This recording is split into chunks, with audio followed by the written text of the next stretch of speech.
All right, good morning. It is May 26, 2023, and we have finally started to see some potential for warmer weather. I know the guys in Columbus are probably enjoying some of those temperatures. I know we have been a little bit slower in the northern part of the state.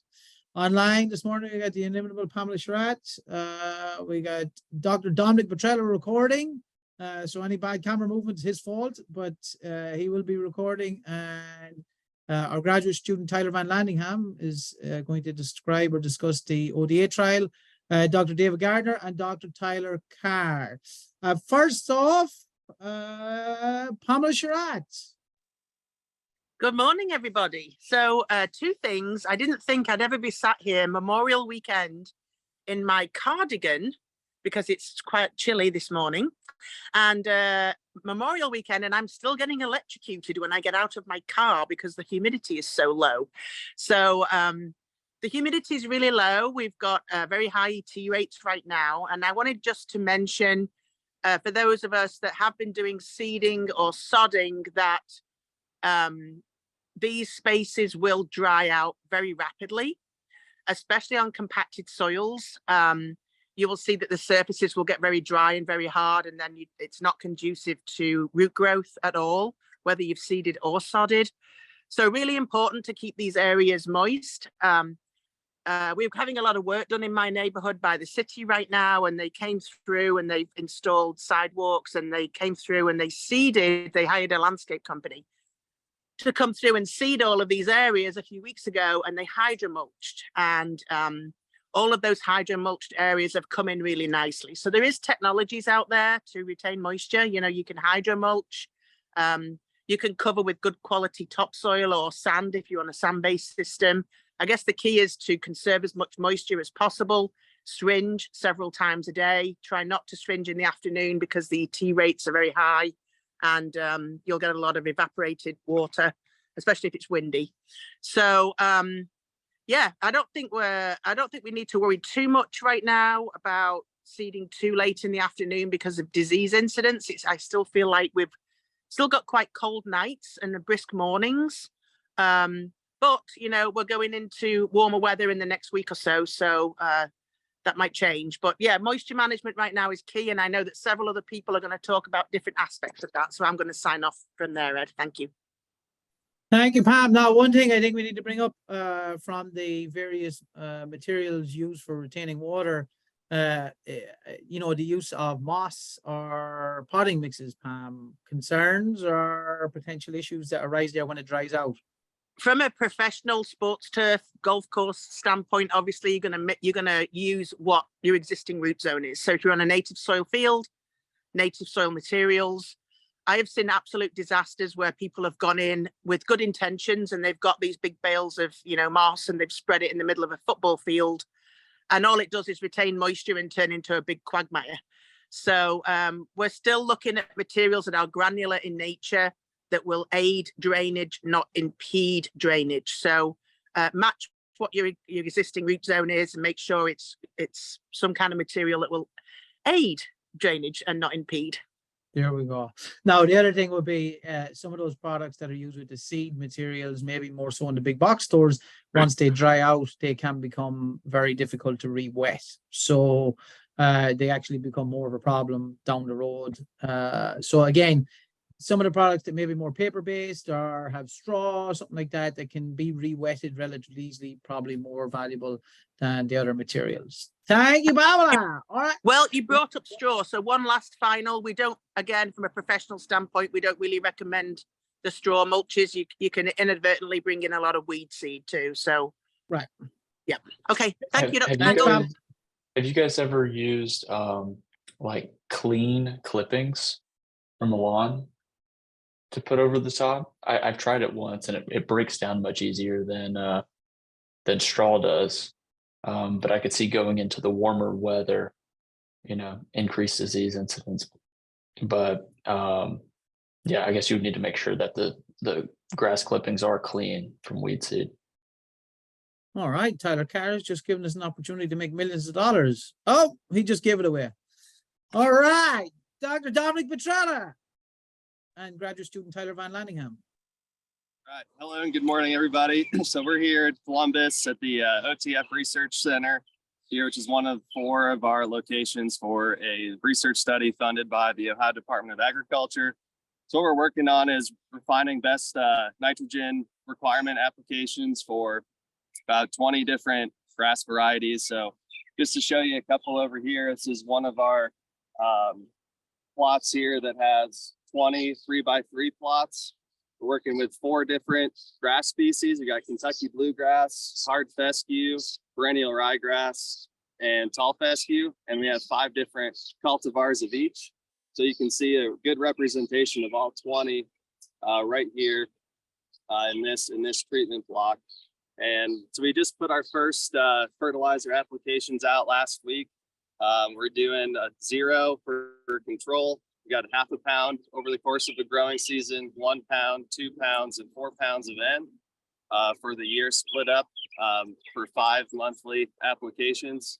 And so here, this plot actually got 0. So this is the 0 N per year treatment block. And if we come over here, we've got our 1/2 pound area. So this was treated with just 1/10 of a pound last week. And then if we move over to the corner here, this is our high rate. So this got 0.8 of a pound last week. So for a total of 4 pounds of N for the growing season. And we can see a little bit of color difference already, just being a week removed from the application. Maybe a couple of little changes in density, but definitely not much vertical growth or any change at this point. But over the course of this year and next year, during the term of this study, we're expecting to see a lot more differences. So here in August for field day on August 1st, I'm sure there'll be a lot more noticeable differences for you all to see. So come on out for that. Thank you, Tyler. Hopefully there's a load of dead grass. Dead grass. We want to see dead grass.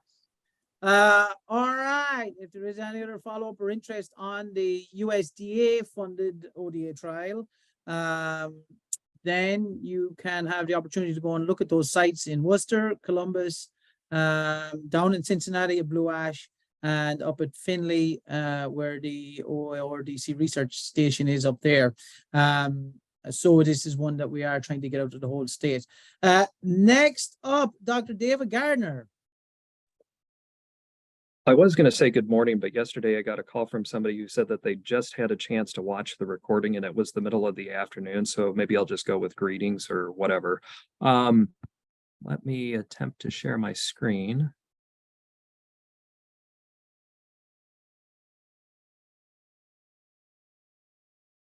All right.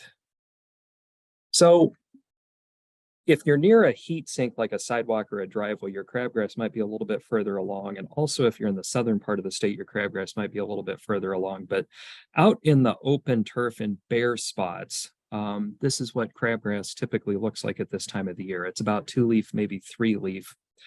And so, you know, it's there, but it's not really all that noticeable for the most part. I say that because if you have grass blades poking out of the ground that look like this, that's not crabgrass. Crabgrass leaves right now are really, really tiny. If you have big leaves poking out of the ground, more likely than not, it is field paspalum. It might be Johnson grass, but it's much more likely that it's field paspalum. And so, you know, you're going to treat that a little bit different than you are a crabgrass problem. If you have field paspalum, you could start attempting to control that now just with the herbicide tropramazone. We know that that's pretty active on field paspalum. 2 applications 3 weeks apart at the high label rate with that herbicide tends to be pretty effective. For crabgrass, you know, as far as if you didn't put down a pre-emerge or the pre-emerge didn't work and now you have leaf stage crabgrass sitting there, what is it to do about that? You know, for the most part, I tell people to ignore it until it becomes visible and it's, you know, like done spreading and, you know, rapidly tillering, usually around July. Okay. And a good option for post-emergence control then is a 1/2 rate of quinclorac combined with either a 1/2 rate of methotrexate or a 1/2 rate of tropramazone. That tends to work really well as a post-emergence. But if you really want to try to get rid of the crabgrass now, there are a couple of pre-post products that are out there. And I recommend those because crabgrass is still germinating. And so if you just go out with a post-emergence herbicide, to get rid of the leaf stage crabgrass that you have. All you're doing is clearing the way for more crabgrass seed to germinate. So you need to put down a pre-emergence herbicide as well. Now, for a very long time, I had been recommending a product called Cavalcade PQ, which is a generic formulation prodiamine and quinclorac, so a pre-emerge and a post-emerge. Their website makes it look like they don't have that for sale anymore. And so you could tank mix prodiamine and quinclorac, but I don't believe that product is available. That said, the internet can be kind of deceiving sometimes. I would tell you a story about a fellow I was working with who thought that he had found some velocity for sale, because if you search velocity on the internet, the second website that comes up, they make it look like you can order it. But if you actually call the company, they're like, oh yeah, man, we ran out of that in 2017. So anyway, yeah.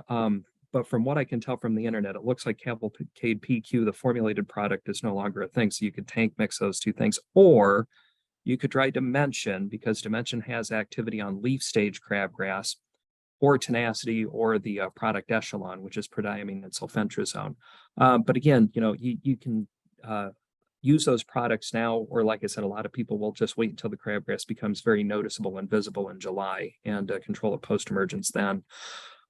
So it's a little dry out, right? It's not necessarily warm yet. And so a lot of the grass doesn't look like it's struggling too much, but I think next week when the temperature goes up, that's when we're going to start seeing a lot of changes in the appearance of our turf. So, you remember all of the triggers and signs for when grass is needing to be irrigated, like the color changes.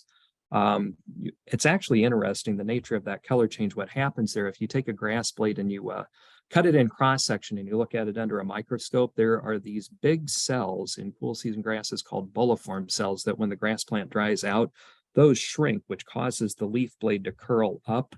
And so in cross section, like a well-watered grass, the leaf blade is going to be pretty flat in cross section. Whereas when it gets dry or you have droughty conditions, since those bulliform cells shrink up, that's what causes the leaf blade to roll up, which is one of the things that causes that change in the appearance of the grass from a distance, how it kind of goes to that more off blue, gray, green color. So if you are maintaining your grass in a green growing condition through the summertime, remember it's probably going to be about time to start timely irrigation applications, or just let the grass go dormant. One of the things that I see people do way too much is they will let the grass go crispy brown dry and then water it until they get lush green growth again, and then let it grow dry. And that process of taking it in and out of dormancy through the summertime can be very destructive to the carbohydrate reserves of the plant. And it's just overall not a good thing. So either commit to regular irrigation or let the grass go dormant. One other thing about the weather now that it's turning a little bit warmer and drier is that this is the time of year that people are attempting to control broadleaf weeds, dandelions, and etc. There's a couple of different herbicide formulations out there, right? You have your amines and you have your esters. The amines are the ones that we generally recommend in warmer weather. So if you have been using esters and you haven't switched already, now is probably a good time to be thinking about doing so. There are some ester formulations that are advertised to be effective up to 90 degrees Fahrenheit. Generally, what those are formulations that have one low volatility ester mixed with 2 or 3 amine-based active ingredients. And those products are a little bit safer compared to some of the other higher volatility ester products that you see primarily in production agriculture. We don't really have those in turf anymore. But the point is that when you apply any herbicide and the weather is too warm, there's a couple of things that can happen. One, you'll get premature volatilization, evaporation, drying, which will result in less weed control. So, I have done that in real life, gone out and sprayed, like in 85, 90 degree weather, and, like the surface of the turf and the weeds are dry 15 minutes later, which means you only had 15 minutes to get the herbicide into the plant, which isn't enough time. And so your control just isn't going to be as good. So if you are still trying to control broadleaf weeds, and now that the temperatures are going up, just try to do it in parts of the day that it's a little bit cooler, like early morning or maybe in the evening time, but probably early morning is going to be best. All right, that's what I have for this week. Thank you, Dr. Gardner. Dr. Carr. All right, hey everybody. So keeping with the theme of drier weather ahead, I wanted to take a little bit of time to talk about wetting agents. So wetting agents are really typically used on sand-based surfaces that suffer from localized dry spot. And localized dry spot is essentially when these sand particles get coated with these waxy coatings that are broken down from organic matter. And this makes the sand hydrophobic, essentially making it where the sand can't be wetted, leading to these localized dry spots. So wetting agents act as this bridge between the water droplets and the sand particles, essentially allowing this water droplet to be, the sand particle to be wetted. This is a temporary fix. This doesn't cure localized dry spot. Microbes break this material down over time, just like they do other products we apply. But with these warmer temperatures that we're getting, we're going to start seeing increased incidence of localized dry spot. And so if you haven't begun already, now's the time to begin a wetting agent program. It's much more effective to apply wetting agents earlier before you get localized dry spot than to try to apply wetting agents curatively. These wetting agents not only alleviate localized dry spot, but they also increase moisture uniformity. And that's something that, we've seen a lot on sand-based systems. We don't really know, and there's kind of mixed results on native soil systems in terms of moisture uniformity. Native soil systems don't get localized dry spot, but some people are seeing some benefits. Some people are seeing some benefits in terms of moisture uniformity on these native soils. So if you have native soils that you're applying wetting agents to, I suggest putting down a little check plot, 1 foot by 1 foot or 2 foot by 2 foot piece of plywood when you're spraying your wetting agent, and seeing if you're getting benefit from these products. So back to the sand-based systems, one question I always get is the wetting agent going to make my surface softer for putting greens? And really there's no evidence that it makes surfaces softer. It increases the uniformity, and in some cases there have been some products actually lead to firmer surfaces than others. And there's also this concept that I get a lot. It's penetrants and retainers. So there are some products that are marketed as a penetrant that moves water down, or a retainer that holds the water. And every bit of research that I've seen on this topic indicates that there's really no difference between the product and how they hold water at different levels of the soil, of the root zone. Now, they may find differences in a laboratory setting, but once you get into the complex biological system that is a turfgrass root zone, we don't really see any difference. And so, there's a lot that we still need to know about wetting agents. They're not regulated like pesticides are. So we really don't know what's in them. We don't really know how certain wetting agents break down or perform relative to others to the extent that we would like. And so there's no one size fits all approach to wetting agents in terms of timing specifically, but getting ahead of localized dry spot is going to put you in a better situation than trying to apply curatively. So that's what I have. Dr. Carr with some definitive statements. All right. The wetting agent information here. All right. As a wrap up before Dr. Carr puts the contact details up, and now I need to learn to share screen again. Technological incompetence. All right. A couple of things on No More May. So the trial is wrapping up on both sites this week in Columbus. And so the aim of the trial is to, from our standpoint, is to look at what happens when we start to try and get these areas back. And so we've got these various mowing regimes that we're going to install Be aware that a homeowner's mower probably doesn't go much higher than 4 inches. The commercial lawnmower, the ones we've seen so far, somewhere between 5 and 6 inches. So we will start at 5 inches, and then we will try to find these different approaches to getting the lawn or the area back. One thing to notice is that on the left-hand side, we've got an area that is traditionally unmowed or unmaintained, so very limited herbicide inputs and very limited fertility inputs. And so there's a much greater diversity of weeds and flowering activity. On our bee counts to date, however, we're only seeing maybe 2 or 3 bees per each area over a 5-minute period. Now, this is not a be-all and end-all, no pun intended, approach to pollinator diversity or counts, right? There are a multitude of ways of doing this, but this is the simplest approach because our focus is not necessarily on the pollinators. On the right-hand side, we've seen very limited or 0 bee numbers. But the other thing you'll notice is on a more traditionally maintained home lawn area that has had herbicide fertility applications for extended periods of years and even decades, the amount of flowering plants that will be considered weeds has not appeared, right? So in 1 year, you're not suddenly going to increase the diversity of weed population or flowering population in these areas. The other thing that will be, we'll start to look at it next week from the standpoint of the amount of time it takes to get the material off and back.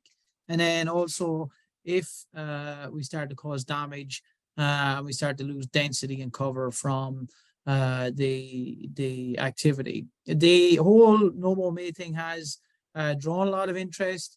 And so it's probably something we're going to have to keep working on as far as both an industry and homeowner interest. From the standpoint of pestilence, so on the left-hand side, we got some whitea, brown ring patch, kind of showing up on our research trial in Worcester.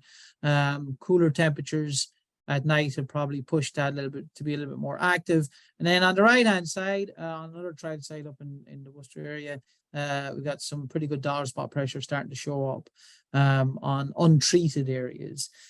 So we're starting to get into warmer conditions. We may not be into the heat of the battle yet, but we are getting there. Tyler, if you want to put the contact details up, just to be aware for next week, temperatures, I think, across the state are going to get pretty warm, right? We're seeing 80s up in the Cleveland area, which means that the rest of the state's probably running around with their hair on fire at 120 degrees. I'm joking, Cleveland, I'm joking. But at the same time, the warmer conditions do mean that caution may be needed with a lot of various things going on. If you have questions or concerns, feel free to reach out to the email addresses or the Twitter handles, and also be aware of the podcast if you want to listen to something that's banal and boring while you're driving. It may put you to sleep, may put you in a car crash, but we will not take any credit for that. With that, I will say thank you very much, and we will see you all next week. Enjoy the holiday weekend, folks.